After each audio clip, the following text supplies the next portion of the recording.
سرپرستی چل رہا ہے، اپنے علاقے کے نواب ہیں. یہ عاجز بخاری شریف کی ابتدا کے لیے، افتتاح کے لیے یا آخری درس کے لیے وہاں حاضری دیتا رہتا ہے. ایک مرتبہ کہنے لگے کہ حضرت میرا ایک کزن ہے، بڑا لینڈ لارڈ ہے اور اس پورے علاقے کا MNA ہے، ممبر نیشنل اسمبلی، اور وہ 35 سال سے ممبر نیشنل اسمبلی مستقل بن رہا ہے. علاقے کے اندر اتنا اس کا ہولڈ ہے کہ وہ اگر کسی کھمبے کو بھی اپنی طرف سے کھڑا کر دے تو لوگ اس کو بھی ووٹ دے کے MNA بنا دیں گے. پارٹی یہ ہو یا پارٹی وہ ہو، وہ اکیلا کھڑا ہوتا ہے، آزاد، اور ہر دفعہ MNA بن جاتا ہے. اس کے مقابلے پہ کوئی کھڑا بھی نہیں ہوتا. عوام اتنا اس کے ساتھ اٹیچڈ ہیں. بنیادی وجہ کہ وہ اربوں پتی انسان ہے. یہ پورا شہر جو آباد ہوا یہ ان کی زمین ملکیت تھی، انہوں نے بیچی، لوگوں نے خریدی. اب پورے شہر کی زمین جس نے بیچی ہو تو اس کے ایسٹس کتنے ہوں گے؟ کہنے لگا کہ مگر ذاتی طور پر وہ بڑا بگڑا ہوا ہے. جوانی میں اس کے والد نے اس کو UK تعلیم کے لیے بھیج دیا اور وہاں جا کے وہ بالکل ویسٹرنائزڈ ہو گیا. اور جب وہ یہاں واپس آیا تو وہاں کے ماحول کو وہ یہاں خود لے کے آیا. دین سے اس کو کوئی مس نہیں. گھر میں اس نے پینے پلانے کا سسٹم ابھی بھی رکھا ہوا ہے. اس کے پاس دن رات کے مہمان اب بھی آتے رہتے ہیں. اس کی ذاتی زندگی اتنی گندی ہے کہ سوچ بھی نہیں سکتے.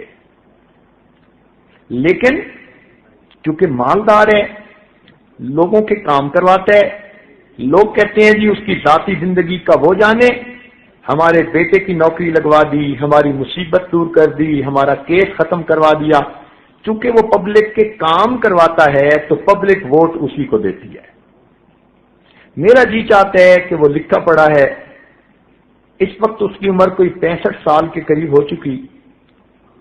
تو اگر آپ اس کے ساتھ ملاقات کر لیں تو ہو سکتا ہے اس کی زندگی بدل جائے.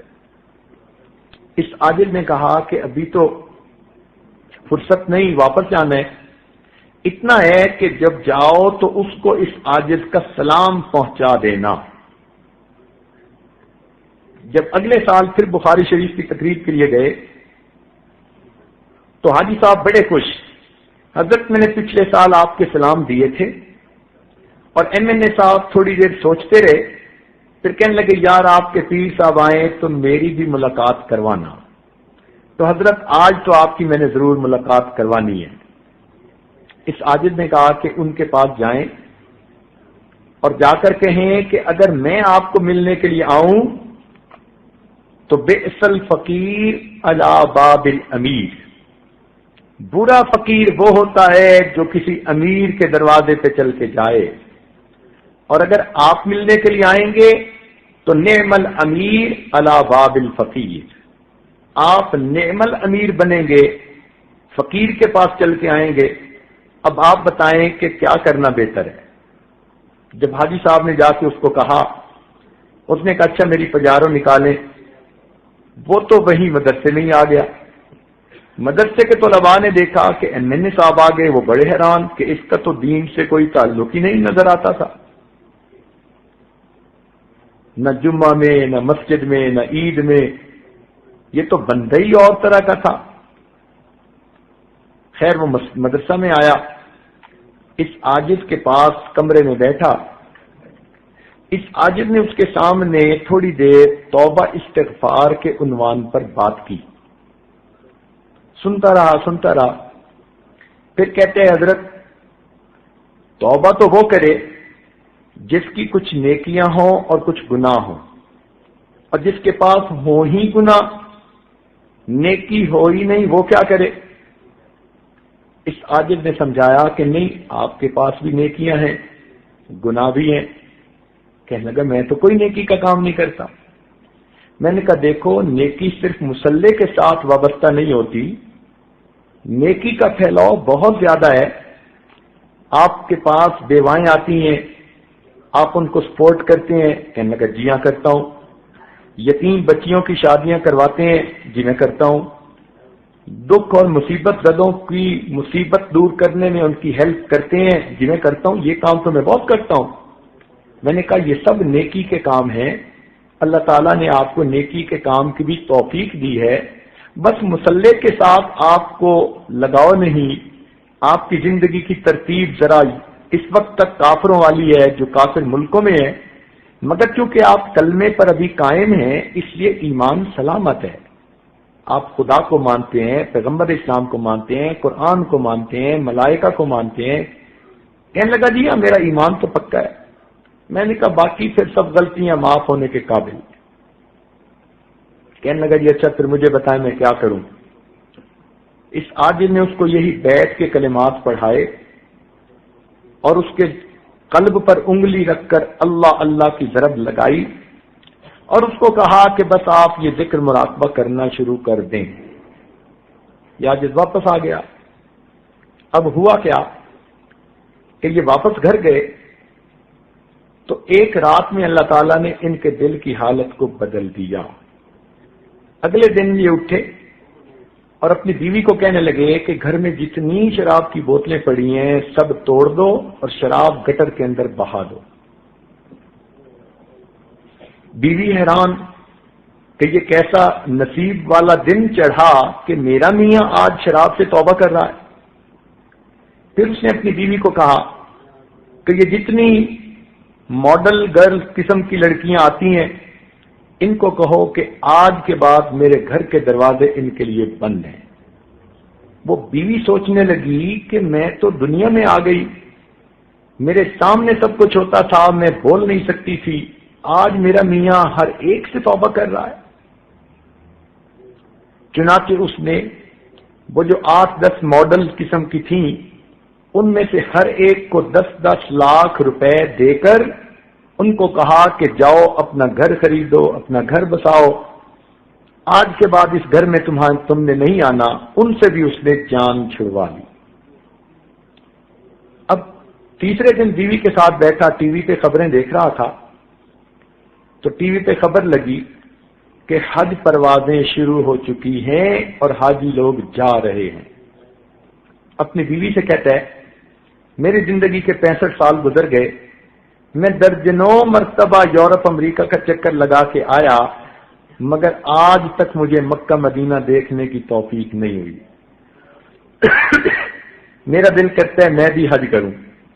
بیوی نے کہا کہ آپ تو ابھی جا سکتے ہیں، اس میں کیا رکاوٹ ہے؟ وہیں بیٹھے اس نے منسٹر آف ریلیجس افیئرز کو فون کیا کہ میں جانا چاہتا ہوں۔ اس نے کہا جناب آپ 35 سال سے ایم این اے ہیں، آپ ابھی آئیں تو ہم آپ کو ایز اے اسپیشل کیس ابھی بھیج دیں گے۔ چنانچہ اس نے اپنا سامان بنایا اور نیکسٹ ڈے اپنے شہر سے اسلام آباد پہنچا۔ انہوں نے حاجیوں کے ایک گروپ کا اسے امیر بھی بنا دیا اور اس کو روانہ کر دیا۔ اللہ تعالیٰ کی شان دیکھیے، حج کے سفر میں اللہ نے اس کی زندگی بدل دی۔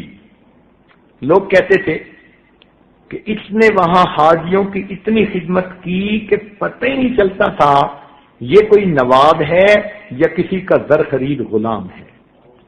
ایسے مٹ کے خدمت کی اس نے، کھانے لا رہا ہے، حالانکہ یہ ہارٹ پیشنٹ بھی تھا۔